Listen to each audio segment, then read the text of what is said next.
born out of an essay that I wrote for the New York Times right around the time of the murder of George Floyd. Mm. It was called I'm a Black American, I Have to Get Out, something like that. It was pretty much about me making the decision to finally leave the United States of America to escape this systemic abuse that just seems so widespread. Simultaneously, while I was in the throes of making that decision, I was in a narcissistic abusive relationship with my ex and the father of my two kids. So I ended up drawing these parallels in my experience with that relationship and in my experience with my relationship with the United States of America. So that's when it just became glaringly apparent that it's like, I'm in an abusive relationship with America. In fact, all Black people are. And it's like, look Mm. at the stats, look at the history. This book, I'm here to prove it. So one of the reasons I was so thrilled about this is because when I was leaving law school, it occurred to me the same thing that it sounds like occurred to you, that this is a very abusive relationship. And we're not the first to discover this. I mean, we Nope. all know it intuitively, but the analogy to an abusive relationship with a lover as sort of the foil against which we evaluate our relationship with America is a real, it's an area that I think should be explored more readily and it should be explored more vibrantly. Talk with us about your understanding of narcissism and how it showed up for you in your relationship to America, which was revealed to you through your study of your relationship with your ex. Right. You know, when I first met my ex, I always remember us going on this roller coaster ride on our first date. And it's this huge roller coaster. And it's funny because that ended up being this metaphor for the relationship because it's this constant up and down and the dramas. And you're being roped into this dynamic, this kind of dance, this abusive dance, and you don't really know that the other person Mm. is in full control of the situation. So in the book, I start with the first stage of narcissistic abuse, which is love bombing. It's when the abuser makes all of these claims that, you know, your relationship is the best and they're the best for you and you're the best for them and it's all God sent, everything is perfect. And it really reminded me of my education in the United States of America, where you're taught, you know, you just have to work hard and we're the number one democracy and you come here and you make a better life for yourself, and you're sold all of these narratives about the country. And Mm. eventually, as you move throughout the course of your life and as you begin to have more experiences with the country, you realize, wait a minute, there's something a little more uh, distressing about your experience. And that's where the devaluation stage comes in, which is when an abuser tries to take control of the victim's narrative and also Mm. cast blame on them, and use all these horrible words to control how other people perceive them, like how the media calls us thugs or crack babies or welfare queens, right? And then the discard phase, which is when the abuser tries to like throw you away and say you're not worth anything. And so there's this constant tug of war in an abusive relationship where the abuser is always trying to take control of your narrative and of your personhood. And we see that play out time and time and time again throughout the course of history with how this country treats its Black citizenry and even most minorities, and like how it treats most people. Mm. The idea that America is the best, American exceptionalism. There's this concept that this is the greatest country in the world. Even if it's bad here, imagine how much worse it would be for you elsewhere. And we don't even have to name elsewhere. Elsewhere just sort of exists as sort of the boogeyman we can't really see, but we know that if we leave the safety and the confines of what we know on these shores, that God help us. Will we have electricity? Will we have McDonald's? Will we Right. have so all of And these thoughts? that's Go that ahead. I that's really a very unique part of a narcissistic abusive relationship. The number one thing Wow. an abuser wants to do is isolate you so that you have nothing to so that it destroys your networks, it destroys your community, and then eventually they can control your sense of self and your sense of how you define yourself.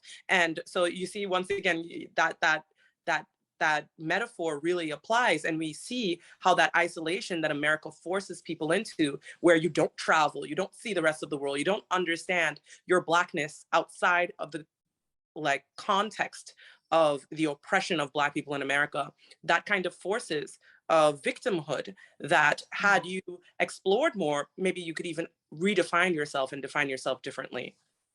Wow.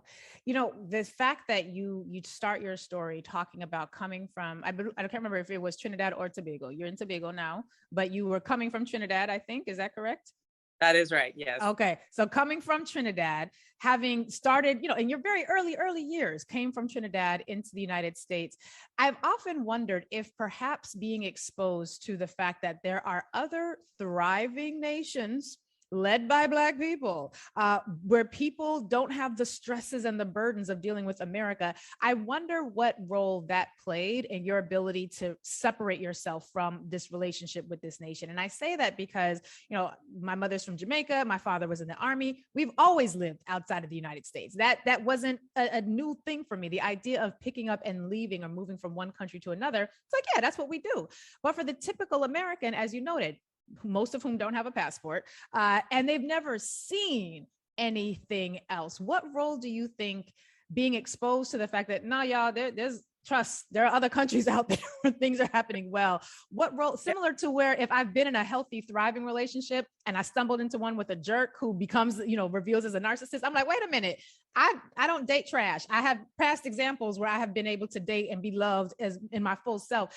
Looking at that analogy again, what role do you think, having come here with an understanding that this ain't the only option, how did that factor into your ability to leave later?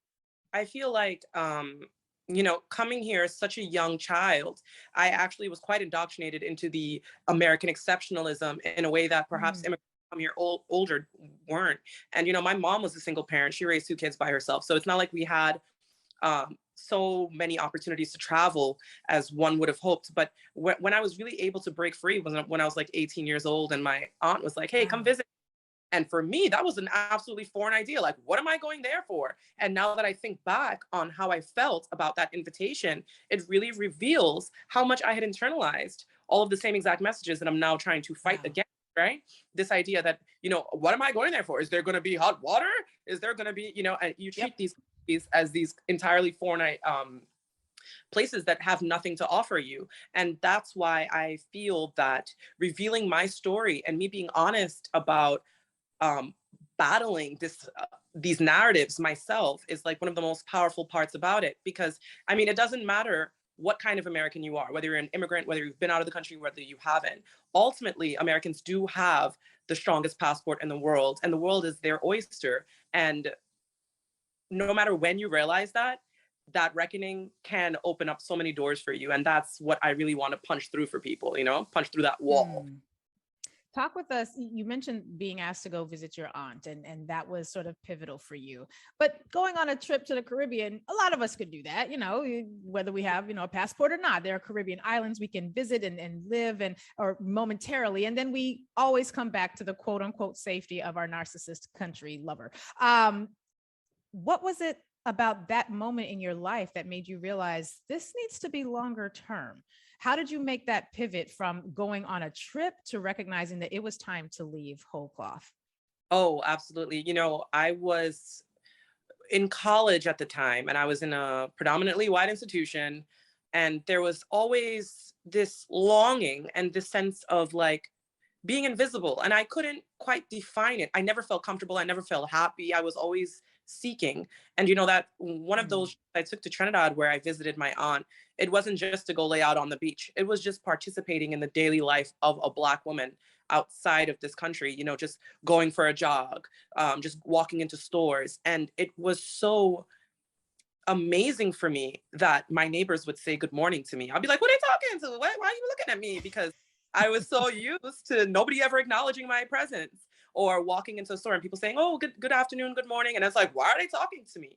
And not only that, but then, I got to visit for Carnival, and I had never seen that many Black people in celebration. Wow. It like experience that level of self-expression and happiness and joy and Black family. And I'd never seen it before, especially in the absence of the constant policing that we tend to have to endure in the United States. So all of these experiences kind of forced a reckoning in me, like, wait a minute, how do I want to spend the rest of my life? Do I really want to be in a predominantly white space having to cater to white folks who treat me as invisible, or do I want to be seen and be treated as a part of a community? So at that point, it was like a no-brainer. I was like, I need to get the hell out of here.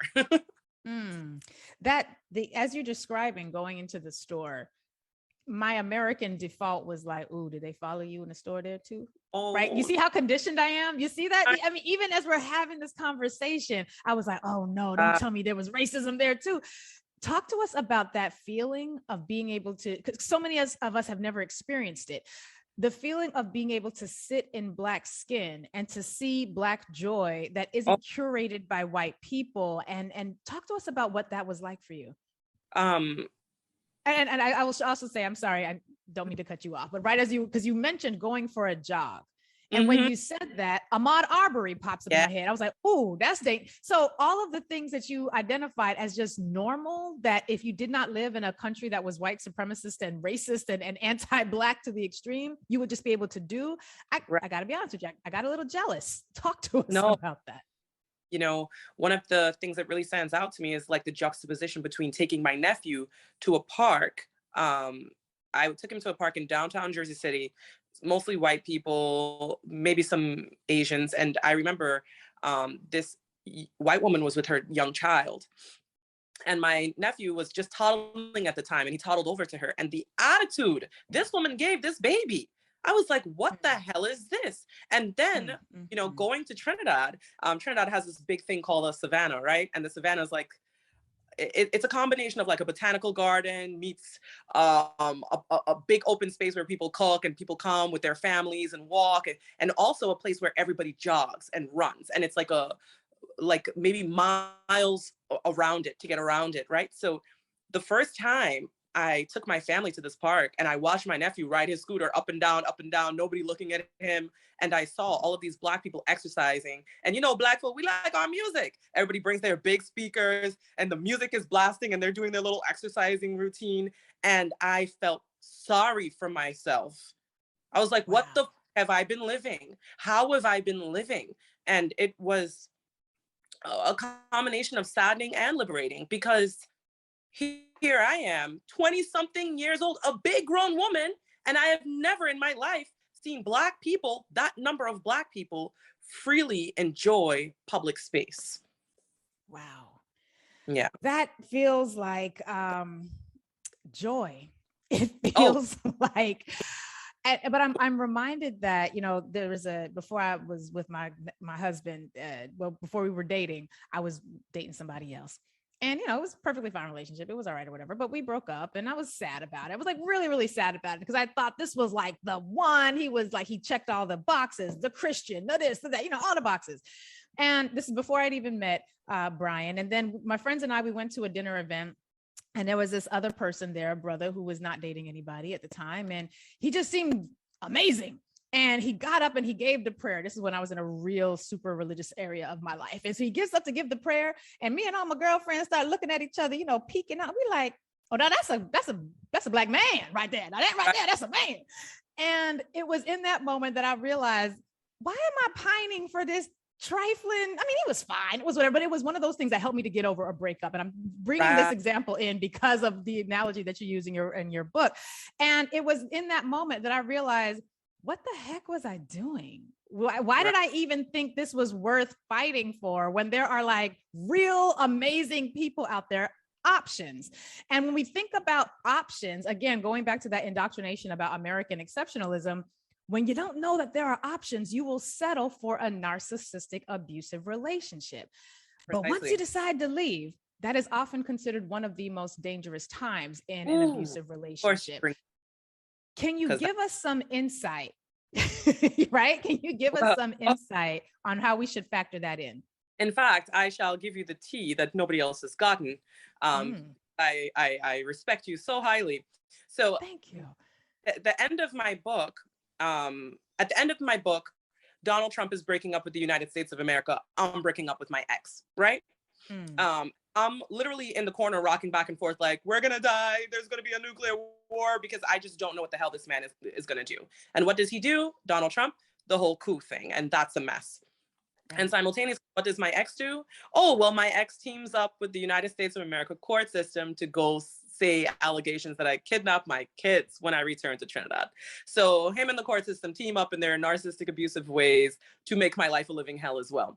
So that is the interesting part about abuse. And that's the other part of my message that is also not often spoken about, because the sad part about narcissistic abuse is that it thrives on the vulnerability of its victim.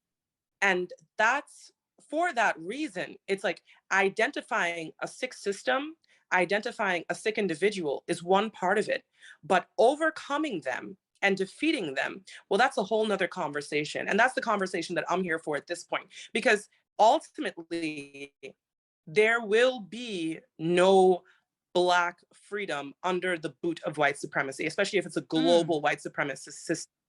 So for me, my opportunity to escape America, see differently, imagine a different life for Black folks, that is part of what is inspiring now to say, look, Black America, not just Black America, the United States of America, Black America, the entire Western Hemisphere. It's time we rise the hell up and say, no, that's not how it's going down. We are not going to take this abuse. It's enough. That's enough. And this is centuries of this BS. And there's no way that we can think there is a simple escape from these relationships. No. These moles have to be defeated.